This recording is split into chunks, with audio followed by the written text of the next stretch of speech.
Hello guys, may ititis akong bagong program na ginawa ko yung para sa Bisonet. Ayan po, ayan po yung kanyang screen, LCD screen.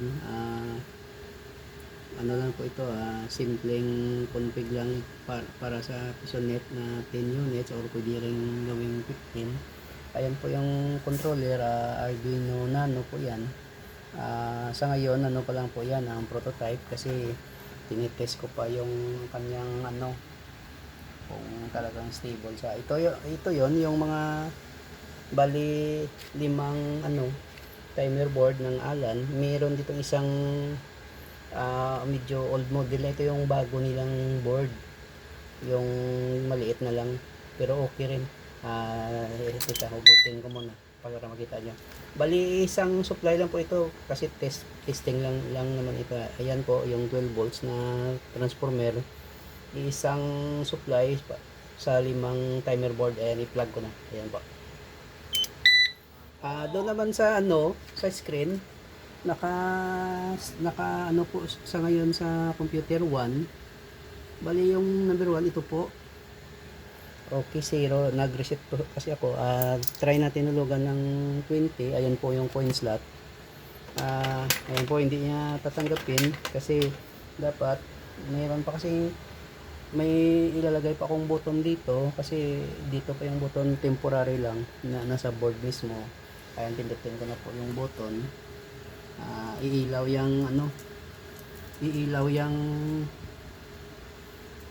yung coin slot. Ayan po, maghulog ako. Tingnan mo dun sa screen, 20 pesos. Ayun po, nagka-count po siya. Bali 2 hours po yan. Ayan po, tingnan nyo po dito. Sa ganito pong time, meron kasing yung old model, meron kasing pag nagulog ka ng 10 or pataas, katulad nito, dapat 120 minutes lang yan, pero merong sobrang 5 minutes. Kasi sa ganitong board na experience ko, talagang ganito yung kanyang behavior pag nagulog ka ng 10 and up. Ito yung pong ikalawa. Hulog natin ng 20 pesos another. Bali, lipat natin sa number 2. Ayan po. Ito yung number 2. Ito po yung number 2. 0. Ayan, ihulog ko na po yung 20. Ayan po. Ayan po. 119. Tapos lipat tayo sa number 3. Okay. Ayan, number 3 na uli. Tapos ang sa number 3, 0 pa. Ayan, ulog ko yung 20.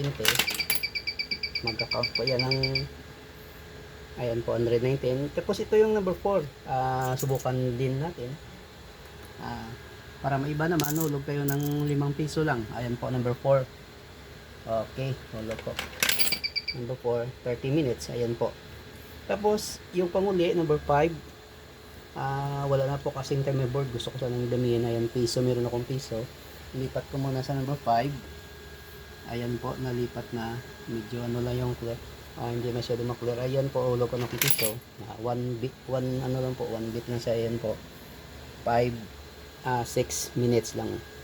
Ayan po. Try ko nga subukan ng maraming ihulog. Katulad ng ganito. 100 pesos, i-reset ko muna para makita natin.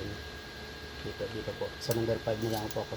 Ayan, na-reset ko na, 0 na po. Ayan, mabilisan lang po. Ayan, number 5, ihulog ko na. Ayan po. Sige po yan. Dapat po, 599 yan. Bali, 600. Bali, 10 hours po yan. Kasi 100 pesos yung inuhulog ko. Ayan po, tingnan natin. Ayan po, 599. Tapos, yung kasi kanina, nag-reset ako, mayroon kasing 1 peso, kaya nag-add dyan. Hindi ko pa kasi na yan. Okay.